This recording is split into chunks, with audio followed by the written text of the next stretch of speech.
Hey guys, how's it going? It's Al. Week 9 Monday Night Football game between the Baltimore Ravens and the New Orleans Saints. This one's a bit of a mess. Look, we have so many guys that are just either injured or completely out of this game. On the Ravens, Mark Andrews, Gus Edwards, Bateman, all out, right? There's just nobody left on the outside or the inside. I mean, like, likely did well the last time, but like, there's none of these guys that you're used to on that team to at least make it run as optimally as possible. And on the other side, Michael Thomas is out. Jarvis Landry is at least limited. Troutman is limited. So Mark Ingram out as well. This game's a bit of a mess. We're going to try and break it down. There is some scoring expected, and it's only a 1.5 point favorite situation with a total of 47, but it seems like it could skew under. So let's take a look at all the viable captains. We're going to build an Underdog fantasy pick'em, even though there aren't that many pick'ems to choose from just yet as I'm recording this on Sunday afternoon.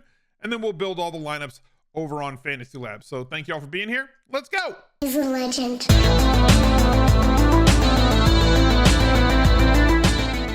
Every single Monday, I come out with a recap video. Here it is right here on the Al Smizzle Fantasy Football channel. Go to smizzle.tv/FF. There will be a link down below in the pinned comment for you to go check that out. Make sure that you subscribe. I put out 5 videos a week over on that site. There's a Rainmakers preview, quarterback, running back, wide receiver rankings, as well as the week recap where I go over everything from the content, my cash game lineups, tournament lineups, everything from the previous week. This week, week 9, will be out tomorrow, somewhere around midday. So look out for that. Go subscribe to the Fantasy Football channel. Let's head over to Underdog. Like I said, there's not much on the menu right now because of, like I said in the intro, this game looks like a bit of a mess. They don't know who's in. They don't know who's out. This will probably be a much more robust list on Monday afternoon. If you're new to Underdog Fantasy and don't have an account, you can lock up to $100 first deposit bonus on your first deposit to the site. Deposit 100, they'll give you 100. Just use that promo code ALSMIZZLE, ALSMIZZLE, all one word, and you get that $100 deposit bonus on the site. Let's keep it simple, okay? 63 rushing yards is an awful lot. That's a lot for a quarterback, even for a quarterback like Lamar Jackson. I'm gonna go higher on Duvernay. I'm gonna go higher than 60 rushing yards for Alvin. No, not rushing yards. Sorry, higher than 36 receiving yards for Alvin Kamara. I'm gonna keep it that simple. We'll go $50. You know what? Let's do this. Let's have some fun. We'll do this too, but we'll take the insurance for the 1x and the 3x payout. We'll submit that. Make sure that you head over to Underdog Fantasy. They do great stuff over there with best ball and the pick'em stuff throughout the season. Taking a look at the viable captains on this slate. First and foremost, very obviously, Lamar Jackson. He's as good as you can get, and he's probably in a situation where he's going to have to do everything. However, he's a little bit hampered by the fact that he doesn't have his most and best offensive weapons that he could have, with Andrews out and Bateman out. Running back, I'm not too concerned about Gus Edwards being out. They have other running backs that can fill in that spot, Drake and Justice Hill and everybody else. So like, that's not really the concern. The concern for me is him being efficient enough through the air. Now, maybe he is enough of an elevator of talent to be able to make that occur, but as you can see by his last bunch of weeks, last month and a half or so, he has not really put up a big game after putting up 2 of 3 monster games to start the year, 21 points in week 1 and then 21 points again in week 8 against Tampa Bay. New Orleans is not a defense that you just want to trifle with. They can be tough, especially at home. We saw them just shut out the Raiders the week before. Lamar is somebody that I will typically allow to be in captain more so than, like 15% of all showdowns have been won with a quarterback captain. I'll expand I usually keep my 2 quarterbacks to under 15%, sometimes under 10% at captain in full allocation between the 2 of those. But I'll expand it for guys like Lamar and Mahomes and Allen and Hurts and players like that who have that run pass combo. If they have 2-3 passing touchdowns, run for 60, 70 yards and a touchdown, they can blow up the slate and be the optimal captain themselves. Typically speaking, it's going to be the other guy with him. If you're going to use Lamar as your captain, though, make sure that you tie 2 of his pads. Look at this. This is just a hot mess. Not going to use Drake with him. I am going to use Duvernay. Then it gets really iffy because, likely is going to be the guy. He's going to take over that Mark Andrews role. Duvernay does not do as good a job of commanding targets as Bateman does, so he's a little bit iffy. We also have Robinson, who is questionable. We don't know if he's going to play in this game. Like, they're down bad in the wide receiver, and the kicker does correlate well with the quarterback captain. You've got guys like Prochi. You've who's the other dude that they got? I mean, they signed Andy Isabella. They got Tylan Wallace, and I'm not seeing Jackson on here. So, like, pair him with two of his pass catchers that are in that group if you're going to utilize him at captain. If you wanted to be skinnier than that, that's fine. I typically will match my quarterback captain with two of their guys.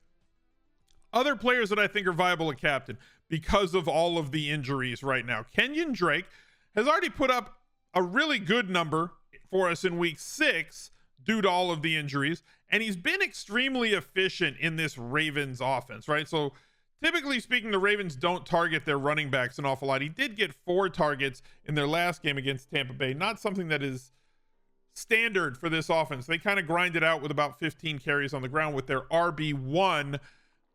And I could see them trying to do that again with Drake. He's averaged 8.9 yards on the ground, 11.9 yards, 6.5 yards on the ground in that game. He's been very efficient when given the ball in this Ravens offense so far this year. You can use him in your captain if you believe that Devin Duvernay is going to be the guy. Like I said, doesn't do a great job of commanding targets. Works better as a secondary player. If he's going to be the main target of the offense, the main focal point of the offense, he's just not that type of guy. He needs to operate in one-on-one coverage. He needs to operate alone where you can forget about him and he can find mismatches, or Lamar can find mismatches with which to exploit and take shots at Devin Duvernay. But next man up league, and he's kind of forced into a weird spot in here. If you are going to have Devin Duvernay as your captain, if he is still going to be returning kicks, you can pair him with the Ravens defense in that spot. If he does return a kick for a touchdown, you do get the double dip on that one. You get the touchdown for Duvernay and you get the touchdown for the special teams that he would be playing on. So you can double dip with the touchdowns there. But I would more than likely, if Duvernay is going to be somebody I'm projecting as an optimal captain in the lineups where he is the captain, he's going to have a game where he has like 7-8 catches, where he has 120 yards, or let's say he catches 5 balls, but like 2 of them are long touchdowns. In a case like that, Lamar Jackson would also pop in that optimal lineup on top of that. And as I said, all the talk about likely coming off of a very big game for him, 19.7 points in the complete absence this week. Last time that they played in week 8 against Tampa Bay, Mark Andrews left the game early. In his absence, likely played all of the snaps at tight end. He will be their primary tight end, could lead the team in terms of target market share in Andrews' absence. So he is the number 1 target right now at this point. And so same sort of situation. If you believe that likely is going to end up as your optimal captain, I'm tying Lamar Jackson to him. Taking a look at the other side of the ball, first captain, most obvious, right? Alvin Kamara.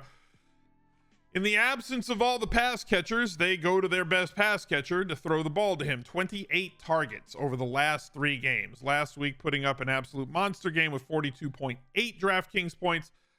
Would not be shocked if he put up a line similar to this in terms of workload. Please don't say a line similar to this in terms of his final score. This is completely unpredictable. You could take these 18 points away for those 3 touchdowns, and he still has a very viable day. With the same line of workload that he's had previously in the last month, the last 4 games, 5 games, right? 7 targets, 15 carries, 6 targets, 9 targets, 9 targets, 9 targets. This is what's most valuable when you're rostering Alvin Kamara. With the full PPR and bonus scoring that exists on DraftKings, getting a player that has that much run in the passing game, and he had scored no touchdowns. He was Miles Sandersing his entire season away, until finally all of that usage translated into touchdown scoring. You cannot give a player as talented as Alvin Kamara as many touches as they had been giving Alvin Kamara and expect him to not score touchdowns. So with volume comes touchdowns. Obviously, with inside the 5 volume, with red zone volume, also comes touchdowns. Those things have been static. He had been touchdown unlucky up to that point last year, and it kind of all came at us in a big avalanche. I could see him scoring a lot of touchdowns over the next 4, 5, 6 games in total, just if this volume maintains. And because of the absence of a few players, I mentioned Michael Thomas out, but also Ingram's out too. So he may not cede as many snaps to their backup running back as he has before, But the other thing that that's going to do is it probably is going to increase the likelihood of Taysom Hill's package finding its way onto the field. Last week, 10 attempts on the ground.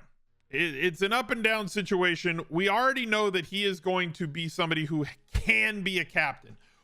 The question is the probability that he becomes the captain. And with all of the injuries that they have on this roster, I think that it's entirely probable that he could be the optimal captain at the end of the night. I don't know what percentage I would end up with him in this turn. He does not have normal quarterback rules where it's like, okay, keep him less than 5%. I think it's going to be a play around with it aspect when it comes to me in the lineup builder to see where I want to go with him. But like, I'm not going to X him out of captain. I'm certainly going to allow him. I definitely don't want like 20 or 30% of captain. It'll probably end up somewhere between 5 and 30 is the best for my allocation. But my allocations don't have to match yours. You play whoever you want. But like, I do know that there is a probability that he could have a game like this anytime that he takes the field, and specifically against a team as injured as the Baltimore Ravens. However, the way that you attack the Baltimore Ravens is through the air. So as much as I like Alvin Kamara, I also like Chris Olave.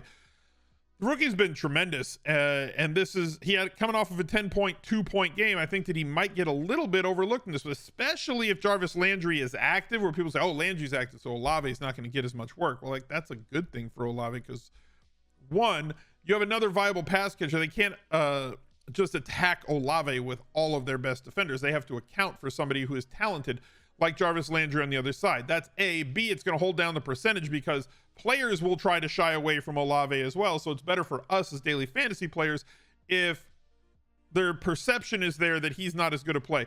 He is a potential slate breaking option every time he takes the field. No matter who the quarterback. I would rather it be Jameis, but it's not right now. It's Andy Dalton. So we've got to roll with him. So it's just, this is always going to be ugly, right? It's like, we've got Andy Dalton. We've seen a big week from him, but most of his weeks are going to end up in this range because Taysom Hill's package finds its way onto the field every once in a while. And two, he doesn't get the opportunity to play from, 10 points plus down and be in these major positive pass game scripts all so often. Now, if they find their way into that situation and Lamar does Lamar things and they're playing by, let's say, 8+ points behind for 50+, 70+% of their snaps, then yeah, that's going to bode very well for Olave and everybody else. So those are the 7 viable captains, in my opinion, right now. If things may change, right? They always do, because inactives happen. We get news, we get all that other stuff. If you want to keep up with it, because I record these videos on Sunday so that you guys can have them to watch during the day on Monday, make sure that you join our Discord at smizzle.tv/Discord. If you're a channel member here on YouTube, that's $5 a month. You get access to all the VIP rooms in Discord, where our entire community, it's a partner Discord, 7,000 people in there. Your name will change from white to red if you have a channel membership and you link your Discord to YouTube, which will give you access to all those VIP rooms where our entire community of Twitch subscribers and YouTube channel members are trying to come up with the best strategies on how to attack on a day in, day out basis for every slate of not just NFL, but NBA, MLB, while it was going, every weekend in golf, UFC, and so on and so forth. Let's take a look at a couple of dart throws, because I know that you guys do like the dart throws. So I got 2 for you right now that I think are somewhat interesting. The problem is a lot of the dart throw guys became actual guys because of all the injuries, and it's taken away the dart throw possibilities. I think that people are going to be on Shaheed, even though he's got a lot less usage.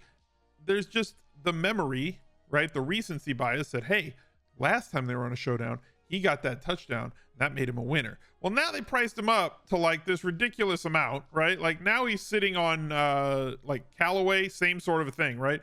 Not a lot of volume. Once people started getting back, even when he was getting a lot of volume, not a lot of numbers. And he's priced up at 4,600. You got Shaheed at 5,000. Landry's at 5,200. If he plays, he's going to be limited. Same sort of a situation. Traquan Smith, nah, even when he gets volume, doesn't do all that much. So like, I like the uber dart throw type plays. And for me, that's like Justice Hill. Somebody with Gus Edwards out, he's going to get touches. He is still very explosive, costs way less than those other guys, half the price 30% of the price of some of the other guys that I mentioned, who I believe are going to be more clicked. I'm trying to stay under 20% on a showdown slate with any of our dart throw type guys. And the other play, Troutman is not the dart throw. If Troutman is back, he's going to run around and do things, but like he may be limited, which disguises, Juwan Johnson a little bit more. Now, here's somebody who has done stuff when given the opportunity. He is also in that Taysom Hill package where if Hill isn't going to run it in, he might throw it to Juwan Johnson. He's also in on the regular Andy Dalton packages when they go too tight with their big jumbo formation when they get near the goal line. I think people are going to fade Johnson if his numbers will be down if Troutman is playing in this game, as he is expected to be the number one guy, which makes me like Johnson a little bit more. I'll pay up to be contrarian with him. Let's go over to Fantasy Labs and take a look at what they have over there. As you can see, I don't allow kicker, defense, and captain. If you guys want to, go for it. If it ends up being optimal, that's just a showdown that I'm not going to win. Taking a look at the position groups that we make, pair your captain quarterback with at least 2 wide receivers, tight ends, or kicker from the same team. You can build a specific rule because they do have Taysom Hill listed at quarterback where you exclude New Orleans from this group, and then you build a player group for or player correlation in lineups that have Andy Dalton as captain. Then you make sure that 2 of these guys are in the group if you want to do that. I'm probably not going to use Dalton as my quarterback because of the presence of Taysom Hill. Pair the captain quarterback with at least 1 skill position player from the opponent. Wide receiver at captain, use their quarterback. Tight end at captain, use their quarterback, and at most 1 defense kicker from the same game. Go over to custom. We'll build this rule. We got at least 1 player from the running back, wide receiver, and tight end positions that is projecting for less than 20% ownership in tournaments. We'll apply these settings, build 150 lineups, click generate, and then it's going to take us about 20 times to get the allocations that we want and the groupings that we want and everything else with captain and flex and everywhere else. So don't think that you're just going to click the button one time and upload it to the site and print money.